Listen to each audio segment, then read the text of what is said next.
What is up, guys? Welcome back. In today's video we have the return of the king of Great League, Shadow Sharpedo. Yep, you guessed it because you saw the thumbnail. But anyways, this is a good set. Again, thank you, shout out to Alfred. He was the one.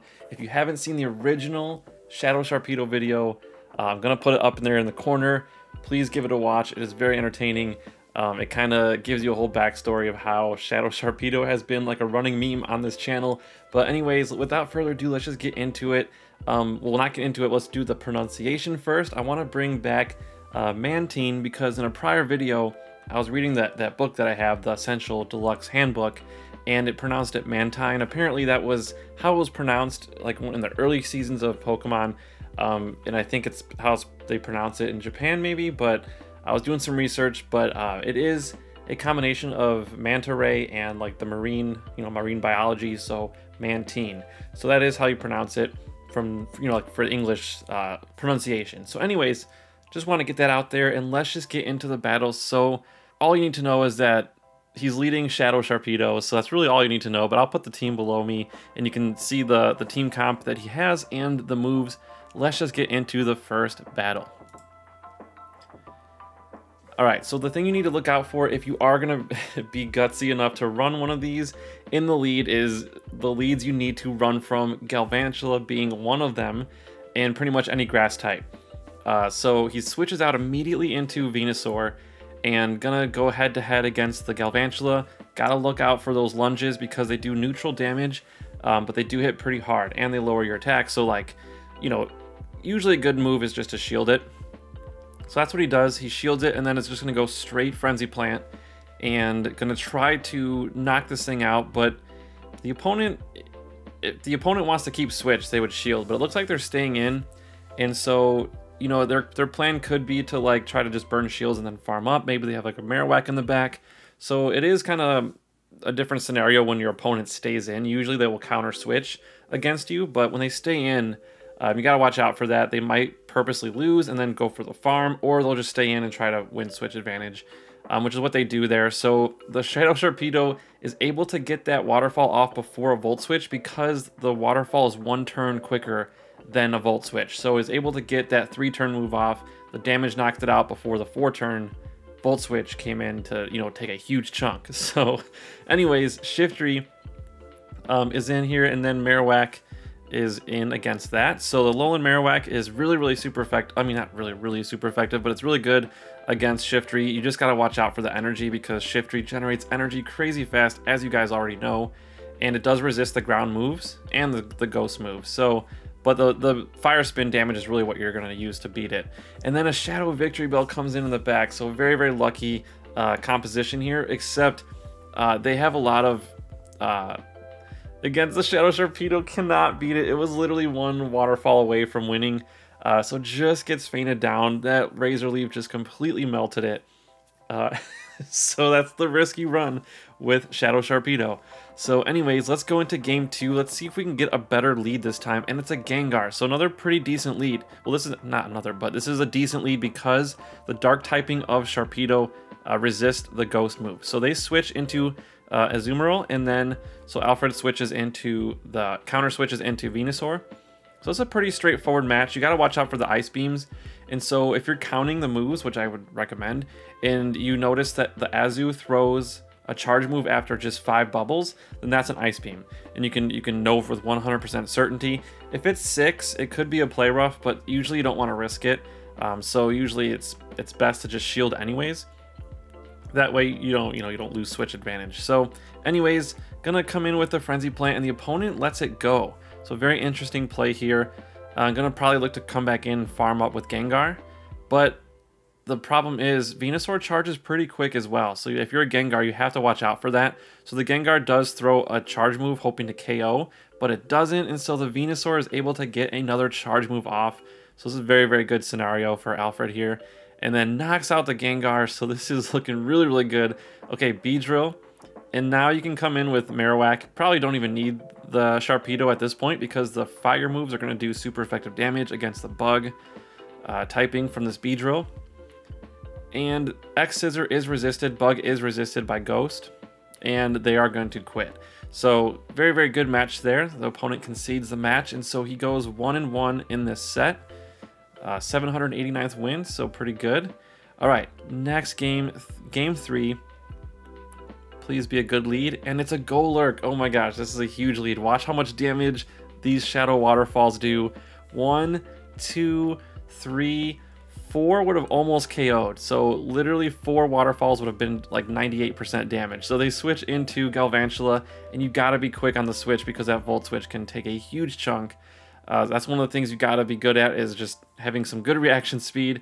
So the opponent lets it go, very interesting, and comes in with the Marowak and is just gonna try to farm as much energy as possible, but this Venusaur does have a little bit of an energy lead, so gonna throw the Frenzy Plant, and does a nice chunk for it being resisted, because Marowak is not like super tanky, but also at the same time, Frenzy Plant is just a crazy powerful move. So like even if it's resisted, it can do a lot of chunk damage, and you see there Marowak has to shield, otherwise it would have been at risk of fainting with like one move. Okay, so the waterfall gets through there. I don't know if you guys saw that, but after the shield, that's gonna do a big chunk of damage unless they switch out, but they don't switch out, so you see their, you know, their HP drops quite significantly, and I think another waterfall just went through, so you're gonna see another chunk of damage go down, and then the third waterfall knocks it out, and then gonna go for the Poison Fang. If they have a shield, I think they have a shield, this will definitely get that last shield. Yeah, get the last shield. A waterfall almost KO, so that was the 4th waterfall, and then 1 Fire Spin from Marowak seals the deal. So now 2-1 in the set, 790th win. Let's go. Game number 4. In terms of, for me, I think I might do a couple more sets for Halloween Cup. I do want to try my Quillfish that I just finished powering up, but I also just finished a Crustle, so I still want to kind of play. I kind of wish Halloween Cup was going for a little bit longer, even though it's kind of annoying to a lot of people, but I just did not have the Pokemon I wanted. But anyways, this was a good lead again. They switch into a Vileplume, counter switch into a Alolan Marowak, and so it's a very, very good scenario here. And Sludge Bomb is resisted, but does a decent chunk. But yeah, so wins switch advantage, perfect. Okay, Crustle is in, gonna go for the Shadow Ball. Now in turn, a lot of people ask, is Shadow Bone better than Shadow Ball? Honestly, my personal opinion, at least for Halloween Cup, Shadow Bone I think is better because you get to it quicker, and it just helps in a lot of matchups getting to that move quicker. And the fact that it can lower their defense, it's very, very nice. But Shadow Ball is also pretty good. So like, don't beat yourself up if you don't have Shadow Bone. But if you can get one with Shadow Bone, I would highly recommend it. I would venture to say it's a little bit better than Shadow Ball, just because of its extra spamminess. Okay, so Golurk back in. That was a great lead. The Golurk is super weak to that water type, the waterfall move from the Shadow Sharpedo. Shadow Sharpedo going to come in here. Or no, not, I'm sorry, the Venusaur. But Venusaur resists Earth Power and its neutral damage from Shadow Punch, but going to shield anyways, just to be safe and get some extra energy. And then going to come in with the Frenzy Plant, and this will knock out the Crustle. So good game. So doing very well. This team does require a lot of practice. You got to learn which leads you can stay in and which leads you need to immediately bail. And then there's like some leads, like against the Crustle lead, you guys are pretty much going to simultaneous KO. So you can either stay in or switch out. I don't really know like the most optimal strategy, because sadly I don't have a Shadow Sharpedo. So anyways, here we go. Haunter resisting the Shadow Claws. So the Haunter is going to immediately switch out. Toxicroak, you got to switch out fast because the dark typing from Shadow Sharpedo is weak to the fighting moves. So going to go ahead and shield this Sludge Bomb. And that was a good shield because that does neutral damage, but it does a pretty decent chunk.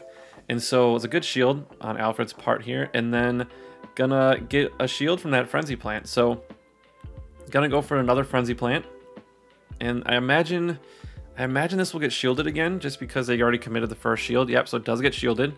And they're gonna probably go for Sludge Bomb. That's just my guess because they already committed those shields. It'd be no point throwing Mud Bomb here. So it gets the last shield. And the Frenzy Plant wins, or Venusaur wins that race to the charge move, and this will definitely knock out the Toxicroak. And now they have switch advantage. Crustle comes back in. So this is a situation where, yeah, look at, they're both chunking each other like crazy, but Shadow Sharpedo does get to a Poison Fang, even though this is resisted, I believe it's resisted, it does a decent chunk. And then, unfortunately, that waterfall will not count because this is going to get KO'd. But the good news is it can farm with Marowak. I do kind of like how you see the HP on your Pokemon with the new update, although it does, you know, it does make the game a little easier to win. So some people might not like that because it makes it harder to beat players, I guess, because, you know, you're not gonna, you can't like rely on them sometimes for getting their HP and making a mistake based on that. But anyways, easy win there. Really good set going so far. So it goes with a 4-in-1 set, but he submitted a bonus battle. So let's go into the bonus battle. Super hyped about this. Shadow Sharpedo is such a fun Pokemon to watch. It's just crazy powerful. It does have a higher attack stat than Haunter, even as a regular Sharpedo. Just barely. I mean, it's like they're within the same range, but Shadow Sharpedo is a little bit higher. So going into a Tentacruel and decides to switch out into Venusaur and then decides not to shield. It's a very interesting play, but luckily it was an Acid Spray, so very good, no shield there. Gonna come in with Umbreon now. And now the Umbreon is going to be doing a little bit more damage because of the Acid Spray debuff. But Frenzy Plant does a ton of damage and the opponent doesn't shield. So Alfred's going to shield this to see if he can win switch advantage back. Dark Pulse would have did a big chunk of damage. And so let's see, Frenzy Plant. I imagine we'll get shielded here. I can't see them not shielding that. Okay, gets shielded. And then going to get to the third Frenzy Plant. Now just a note for those of you who are kind of new to PvP. The third Frenzy Plant takes one less Vine Whip to get to, so it's like 665 for the counts on the Vine Whips, and so that's good to know in case you're trying to time those charge moves out. Okay, so does lose the switch advantage, but gets the shield advantage, so it's very important. Now can come in with the Shadow Sharpedo and just chunk away at this Umbreon. Definitely need a shield here. Because again, remember, if you send it like a text message and you have too many characters in the text, it will faint. So you gotta shield. Okay, so all right, Toxicroak, and I'm gonna pause it right here because man, look how intimidating this Shadow Sharpedo is. Like, imagine staring that thing in the face. Like you literally don't stand a chance. It's going to, well, fun fact, I'll mention it after this battle. But yeah, just look at that scary face. Knocks out the Tentacruel with the crunch, and then poor Haunter has no shields. Okay, so just as an FYI, a crunch from a Shadow Sharpedo deals 211% damage to a Haunter. So it literally will one-shot, it could one-shot two Haunters at the same time and knock them both out. So the fact that it had like this much health left, oh my god, it was hilarious. Mucho overkill on that last one, but yes, amazing bonus battle. Thank you so much for submitting that, and I hope you guys liked this video. If you did, hit that like button and subscribe if you haven't already. And if you have any battles you want to submit for Open Great League tomorrow, let's say you're saving your sets for tomorrow and you have a really good set with some good Pokemon, just an interesting set with some good plays, please feel free to email me. My email is in the description below if you want to get a shoutcast featured on one of these videos. So thanks again so much for watching, and we will see you tomorrow.